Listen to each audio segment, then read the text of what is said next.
Beetle.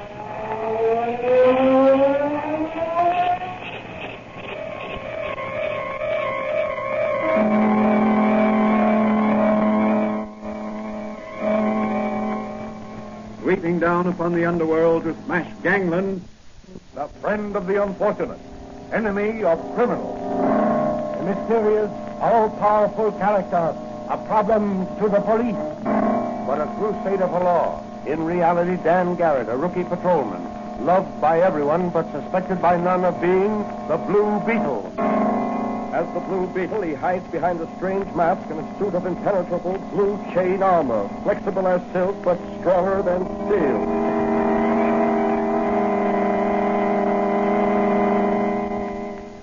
Today's episode of the Blue Beetle is entitled Death Strikes from the East. In the city's Chinatown, sons of the Orient are restless, uneasy. The police department expects war between rival tongues to break out at any moment and is prepared. What is behind this uneasiness? Is it something that concerns only the Chinese? Or is there an Occidental hand at work, pulling the strings like a phantom puppeteer?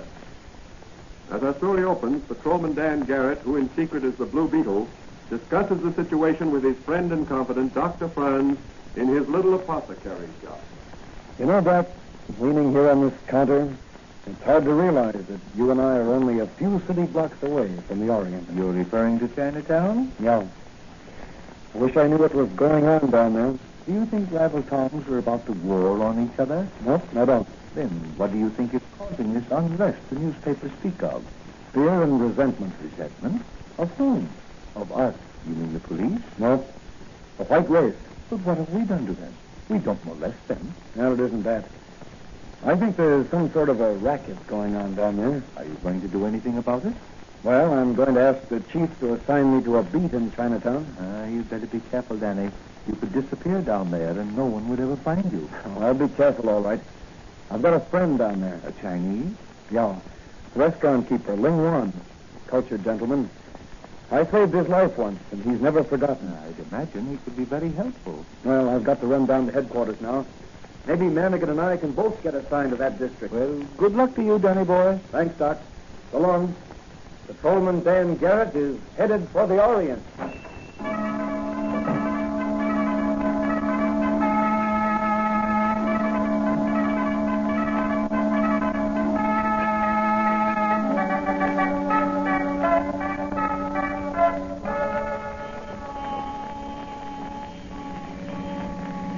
You know, Johnny, it's a wonder to me there ain't more big fires down here in Chinatown. Why, Mike? Well, everything's so congested.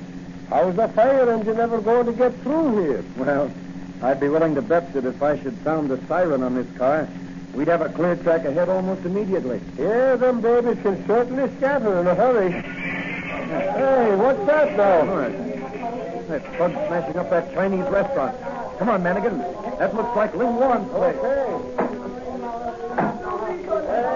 Hey there, you hearing, Flathead? Lay off or I'll blast you.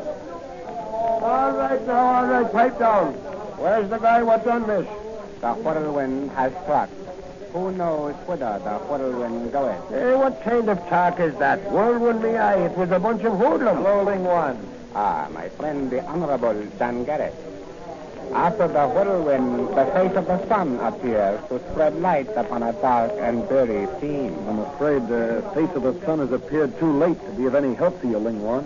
That which hath been is done. Yeah, but we're the law, and we want to know who done it. Ling Wan, this is my friend and brother officer, Mike Manigan.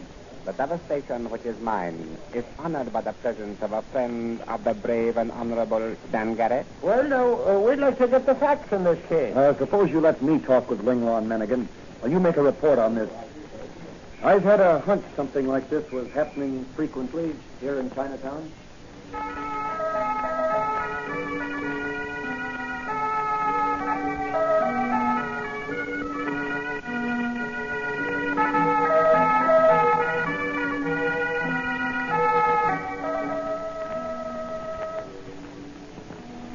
You say, Ling Wan, that if a merchant refuses to pay tribute money to the one you call the Purple Dragon, and buy his merchandise through him, his shop is wrecked as yours was just now? That is true, my friend. The Purple Dragon controls the commerce of Chinatown. Well, what happens if the merchant still refuses to deal with the Purple Dragon after his place of business is wrecked? Some member of his family disappears. If it is an elder son, he meets the hatchet man in some dark street. If a younger son, he is found strangled.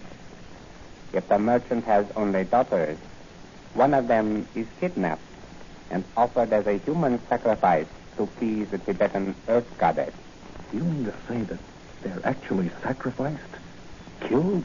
There is a ceremonial conducted by the Purple Dragon, which includes human sacrifice. Before the ceremony, however, the victim's hair is cut off and sent to her parents. If a sufficient amount of money is paid, the victim is released. Good Lord, Lingwan. Why haven't the police been informed of this? One does not seek certain death needlessly. The Purple Dragon spies are everywhere. Well, Lingwan, you're taking a great risk in having me in your home. But I assure you something will be done immediately to end this state of affairs. Who is this Purple Dragon? Have you any idea? He must be a powerful Oriental. There is a growing suspicion that the Purple Dragon is not of our race, but of yours. What? A white man? I am sorry to say it, my friend, but it is so. Well, Dan Garrett is going to do something about that. And he's starting right now. I've sworn to uphold the law, to serve justice, to drive every crooked racketeer from this city. This extortion racket must be smashed.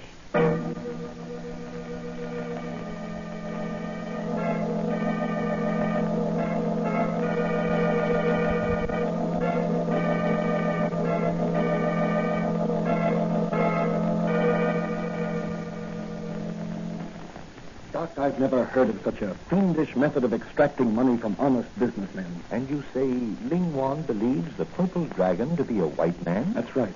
He must be a very rich man. Yes, I imagine there are very few who refuse to pay tribute or to purchase their supplies through that crook. Well, so far as you know, the Purple Dragon has confined his extortion activities to Chinese merchants. Yes. I feel certain that if his operations extended beyond the confines of Chinatown, the police would have heard of it.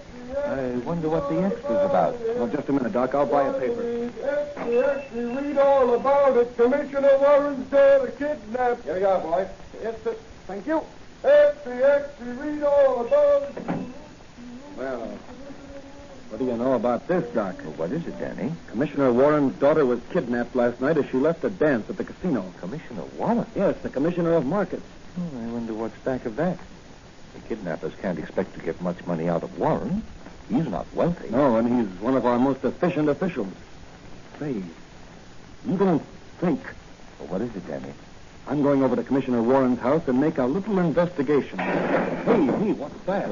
Someone just threw a stone through the store window. Oh, here it is. There's a note tied to it. Well, what does it say, Danny? It says, devastating tornado descend upon honorable place of business. If inquisitive patrolman Garrett extend nose into Chinatown. And it's signed the Purple Dragon. Let me see that note. Yeah. It's apparently written with a brush, such as Chinese use. Yes. But it wasn't written by a Chinese. What do you mean? The Chinese writing is distinctive. The technique of Chinese brush writing is such that even if the Chinese were writing in English, the brush marks would be distinctively Chinese. This note was written by a man who at one time might have lettered addresses on shipping cases. A shipping clerk, I would say. Well, that's very interesting, Doc. And the Purple Dragon, or whoever writes his notes for him, is a white man. Well, Doc, this note spikes my guns. I can't endanger you and your business. Oh, don't be silly, Danny. Don't be silly. Your duty comes first. I can take care of things here. And just let somebody start something. There are things in my laboratory back there that will make them wish they'd stayed away. Well, I've got to be going, Doc. Take care now and don't worry. I'm not going to Chinatown. My next call is in the opposite direction.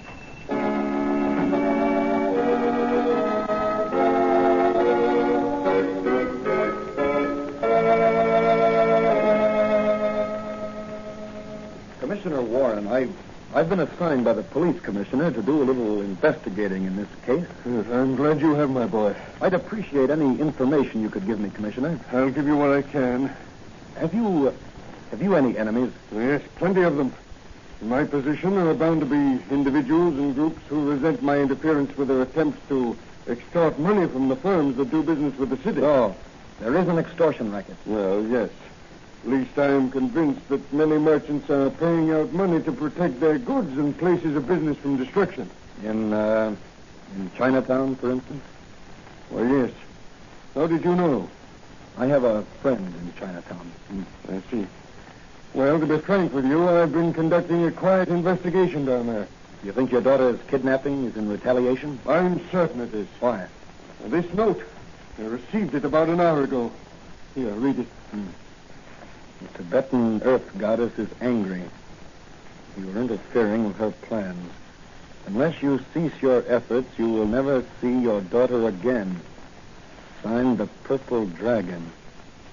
This note was written by a white man also. Beg pardon, what did you say? Oh, I said this note was written... Excuse, please. Messenger leaves package for Honorable Commissioner. Thanks, Ling Chow. Who was it? Ling Chow, no see. Messenger, push button, leave package on doorstep, then away. All right, Ling Chow, you may go. Better not open that, Commissioner. Might be a time bomb or some type of infernal machine that'll explode when opened. It doesn't feel heavy enough. Any sound of ticking? Not that I can hear. Better let me have that package. I'll open it. You stand over there. Now be careful, Garrett. Boss can't afford to lose men like you know. Thanks, Commissioner. Well, here goes. What is it? A box full of golden hair. My daughter. Her hair is that color. You don't think that... Oh, no, she's not dead yet, but something will have to be done quickly, and I'm going to do it. What are you going to do, Dan? I've got a hunch, and I'm going to play it. What can I do to help? Call up the Income Tax Bureau and find out, if you can, which 2 or 3 persons in the city showed the greatest increase of income last year. Also, find out anything else you can about them. When you get the information, phone it to Dr. Franz or to me at his shop. I'm certain that one of these persons will prove to be the Purple Dragon.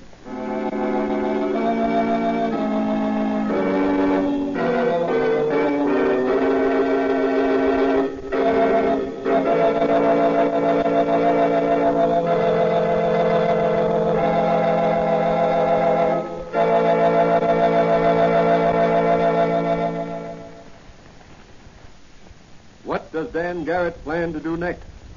Will his activities draw down upon his good friend Dr. Franz the wrath of the Purple Dragon? What will happen when the Blue Beetle faces the Purple Dragon? Meanwhile, in the room adjoining the auditorium of a little Chinese theater deep within the confines of Chinatown, a group of hard-faced men are receiving instructions from their chief. I want you men to get this straight. There must be no slip-up. At 11:30 tonight, you have Commissioner Warren in this theater, or else. I don't care how you get him here, but get him. Sure, boys, we'll get him. You're bringing him in the back way. Put him in one of the boxes to the left of the stage. Is that clear? Yeah. You 2 men stay with him. Tell him if he makes a move to escape, he'll never see his daughter alive again. You got that straight? Yeah, we got it straight. Well, and you leave the rest to the Purple Dragon.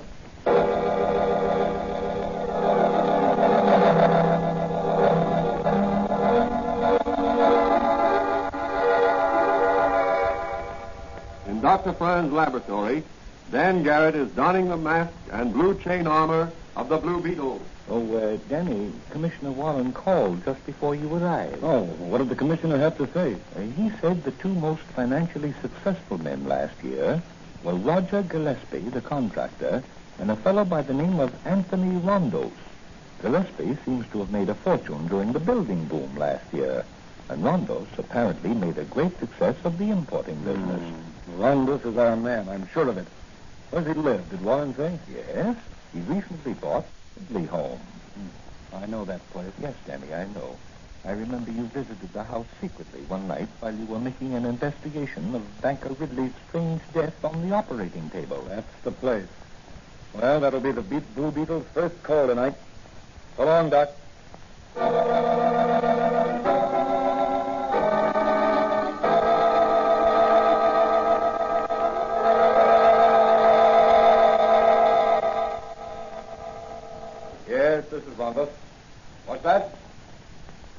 Now, listen, Maisie. I won't be able to see you tonight. I'm going with some of the boys to a show. A Chinese masquerade. What? Why, I'm going as the Purple Dragon. Yeah, ain't that something? Yeah. Yeah, well, goodbye. I got to get going.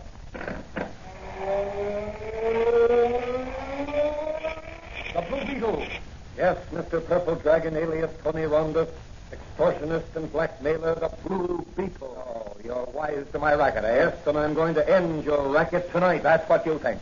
But no one is going to end my racket tonight or any other night. I'll not bother to shoot. Your bullets can't pierce this chain armor I'm wearing. The Blue Beetle is... Oh, my throat. Good work, Wang Pao. Pull the silken cord tighter around the Blue Beetle's neck. That's enough. He's gone under. Let him drop. Is the Blue Beetle dead? I don't know, but tie him up and throw him in the vault downstairs. Oh, here. Here's $100. Buy yourself a new opium pipe. I'm going down to Chinatown. I'll deal with the Blue Beetle later.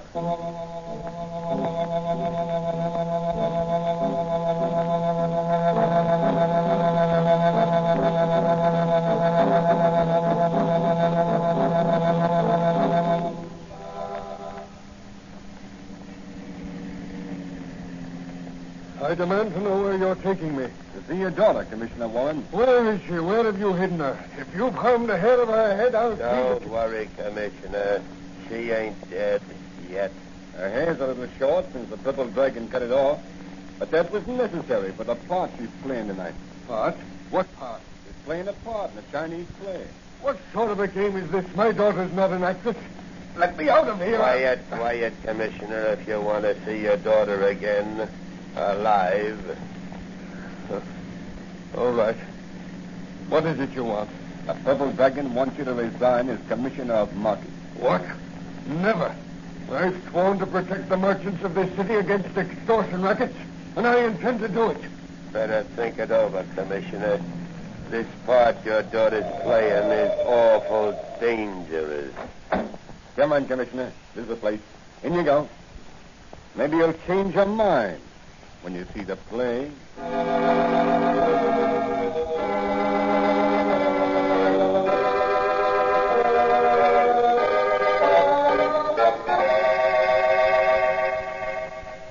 Meanwhile, in his laboratory, Dr. Franz is working on some of his interesting experiments.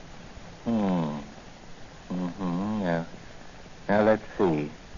4 cc's of number 17. Someone out front in the store. Coming. You are the same Dr. Franz? Yes, I am Dr. Franz. What can I do for you? Only, how do I look in this Chinese costume? Well, Danny, bless my soul. You know, for a minute I thought Confucius himself had entered my shop. And my disguise is good. Oh, it's excellent, Danny, excellent. But why is the Blue Beetle dressed as a Chinese coolie? Well, the Blue Beetle is attending a theater party in the old Chinese theater tonight as an uninvited guest. And I think that when the party is over, the Purple Dragon and his extortion racket will be a thing of the past. Anything I can do to help? Yes. I saw among your collection of curios an ugly Chinese warrior's mask. I'd like to borrow it for tonight. Oh, certainly, Danny, certainly. I'll get it for you. It's in this chest right over here. I'm going to throw a scare into some real as well as fake Chinese tonight. Here it is. There. Hey, what an ugly mask. Here, let me put it on. There we are. Now, how do I look? Oh, terrifying. That's good. Well, the stage is set and the audience is waiting. Good night, Doc. The Blue Beetle is playing a new role tonight.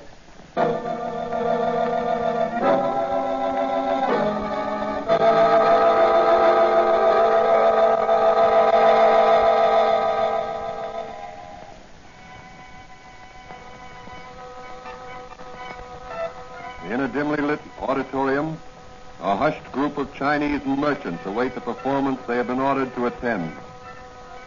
In a box at the left of the stage sits a man, apparently the only Occidental present. Beside him sit 2 grim-looking individuals in Chinese costume. A strange power seems to hold the audience hypnotized as the curtain begins to ascend and reveals a large altar in the center of the stage, surrounded by lighted candles. Upon the altar is stretched the bound figure of a white girl, shorn of her hair and clad in a white silk kimono, embroidered with a large purple dragon. Before the altar stands a gigantic Chinese, his head covered with a golden helmet and his face hidden behind a cruel, hideous mask. His upraised hands clutch a two-edged sword. Back of him are grouped a dozen tense, muscled Chinese, likewise masked. Suddenly, mighty Tibetan goddess angry, the white infidel has defied her will, so Tibetan goddess must be appeased. Human sacrifice must be made upon the altar. No, that's my daughter. Tibetan goddess, speak again. Have I say death to white maiden? No, I'll do anything. What is it you demand? White infidel interfere with priest of Tibetan of goddess. He encouraged Chinese merchants to withhold tribute. I, priest Purple Dragon, demand you resign from high office. No, I won't resign. This is a racket. You and your gang have cut out the fingers. 3 times of goddess has spoken. Her verdict is death to white maiden. Only her blood upon this altar will appease earth goddess. The Blue Beetle. Yes, the Blue Beetle. Reincarnation of the Oriental God, the final judgment. There's a Blue Beetle, that crazy Chinese mask appeared in the Oh, he's a fake. The real Blue Beetle is in the vault of my home. When Chow put him there. Earth goddess in person. He calls for sacrifice. Oh, Earth goddess, I give you your... Drop that sword or I'll blast you with my magic ray. The word of Earth goddess is in ruling. He cannot be touched. Ruling gives Earth goddess her sacrifice. Get the Blue Beetle. You ruin our racket. Come, Bugsy, Lincoln, one band, all of you. Real Chinese, fake Chinese, I can handle you all. This is for you, Muggsy. There goes that masked purple dragon, and here you go. And here comes the police to pick up the pieces. Hey, come on, let's get out of here. The cops are... No, you don't. There'll be room for you in the wagon. Look out, Blue Beetle, that Chinese, the sword. That will take care of you. These Chinese devils are soft. Thanks, Commissioner, for the warning. Hey, you merchants in the audience. Here's your chance to clean up your own racket. Go do it, China. Clean out the rats that have been infesting your business. No more will the purple dragon take the sword of human sacrifice over your head. He has been unmasked by the Blue Beetle. The Blue Beetle's work is done.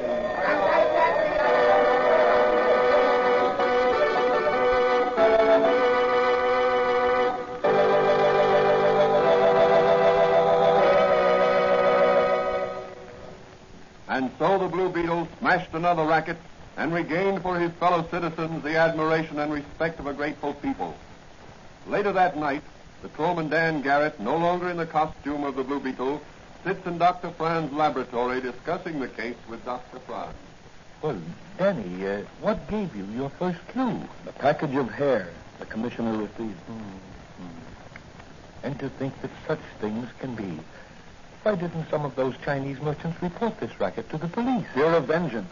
You know, Doc, fear is the greatest enemy of mankind. Back of every hatred, every failure, every broken human relationship. That's very true, Danny. Well, Doc, run along now. Got to get some sleep sometime. That's true. Patrolman Dan Garrett has to rest if the Blue Beetle wants to fly. Good night, Doc. I'll drop in tomorrow and see how you're coming along with that new portable television set you're building.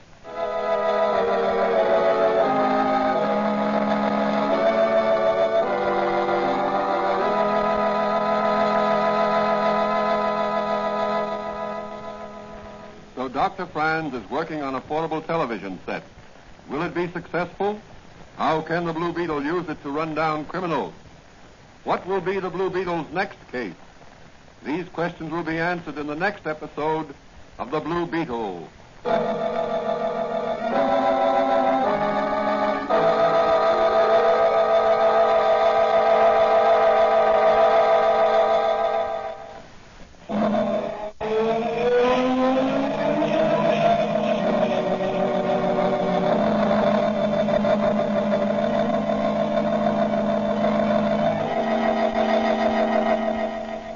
The Blue Beetle is a copyrighted Fox feature appearing in Mystery Men Comics magazine on sale at your newsstand.